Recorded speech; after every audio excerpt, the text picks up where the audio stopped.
Bonjour les amis, je suis heureux de vous retrouver aujourd'hui depuis ce lieu très particulier du Novik Stadium qui sur les quais de Rouen accueille d'habitude des centaines de jeunes tous les jours, des équipes sportives, de handball, de foot, de basket, de rugby, tout ce que vous voulez. Et je suis très honoré d'être assis aujourd'hui à côté de Lionel Messi pour vous parler d'un Argentin. Le pape François, vous le savez, donne ces figures de jeunes saints, de jeunes chrétiens, comme des modèles pour ta vie.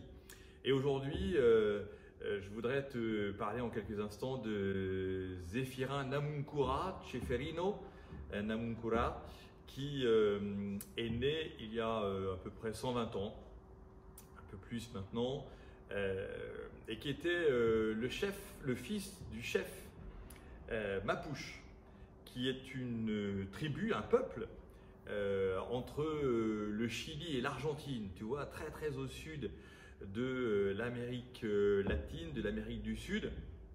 Et Zéphirin Ceferino était un chrétien convaincu.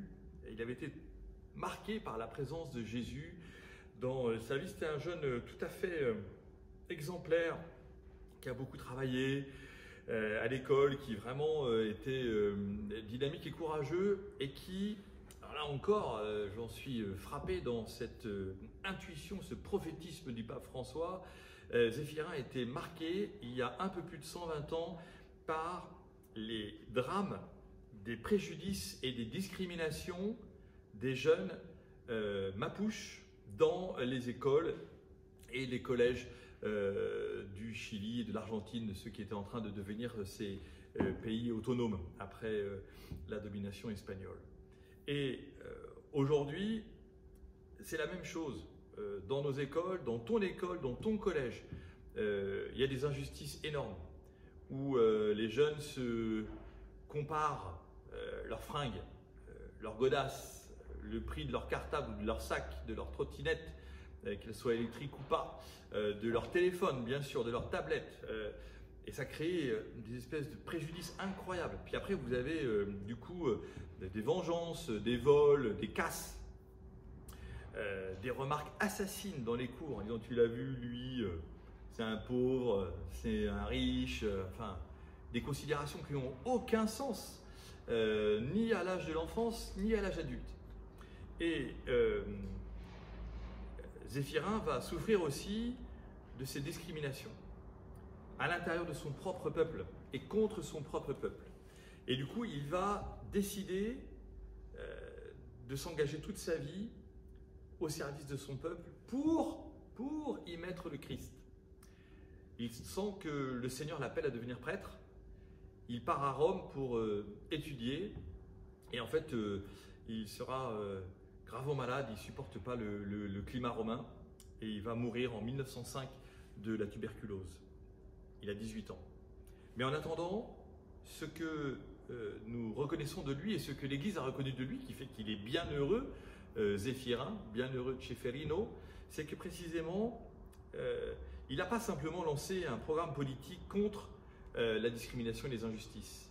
Il a décidé de s'engager pour son peuple, de donner sa vie pour son peuple et d'y amener le Christ. Parce que c'est le Christ qui permet de ne pas juger. C'est le Christ qui, en donnant sa vie pour tous les hommes, décide de montrer un exemple absolu qui ne sera jamais contré par personne et qui est celui d'avoir offert sa vie pour nous, alors que c'est nous qui sommes injustes et discriminants à son égard. Et Zéphirin comprend cela. Et donc, pour toi qui es chrétien dans ton collège ou dans ton lycée ou dans ta fac, ou dans ton école, ta grande école, n'hésite pas à prier le bienheureux Zéphirin pour travailler contre la discrimination et pour l'avènement du Christ dans le cœur de ceux qui sont aujourd'hui injustes, pour qu'ils comprennent. Parce que alors le programme politique, c'est pas moi qui vais dire que c'est mauvais, le programme éducatif, c'est pas moi qui vais dire que c'est mauvais, bien au contraire. Mais si tu es chrétien, amène le Christ. Le reste, ce sont des valeurs. Et c'est très bien d'avoir des valeurs. Mais si toi, tu as des valeurs, elles viennent d'où? elles te sont données par qui? C'est ça que Zéphirin avait compris. C'est que c'était le Christ Jésus qui, par l'éducation reçue de ses enfants, de ses parents, par la rencontre du Christ à la messe, par la prière de la Vierge Marie, était capable de se donner, de donner sa vie et de désirer dans son cœur, à 15, 16, 17 ans, offrir sa vie pour son peuple. Toi, est-ce que tu es prêt à offrir ta vie pour un jeune qui souffre d'injustice ou de discrimination dans ta classe? Et parfois tu te tais, et parfois même t'en rajoutes pour faire comme. Et Zéphirin, le bienheureux Zéphirin, peut t'aider à être plus fort que cela, plus fort que la face du groupe qui cherche à attiser, à faire du mal. Le bienheureux Zéphirin, du haut du ciel, dans cette couronne de gloire qui entoure le Christ, va te permettre de t'engager toi aussi à la suite de ce petit bonhomme chilien, argentin, et de dire qu'effectivement toi aussi tu crois au Messie et que c'est ce Messie Jésus qui vient changer ta vie comme changer la vie de ceux qui t'entourent, et que véritablement en priant le bienheureux Zéphirin, tu vas reconnaître que le pape François met en valeur une jeune figure pour notre temps. Et c'est d'autant plus important que ce jeune argentin, il n'a pas été béatifié par le pape argentin, mais il a été béatifié par le pape Benoît XVI. C'est donc Benoît XVI, comme pape, savait aussi très bien que Zéphirin serait nécessaire à notre temps. Et que ce Zéphirin, il est pour toi aujourd'hui. Si tu souffres de discrimination, si tu souffres d'injustice, prie-le.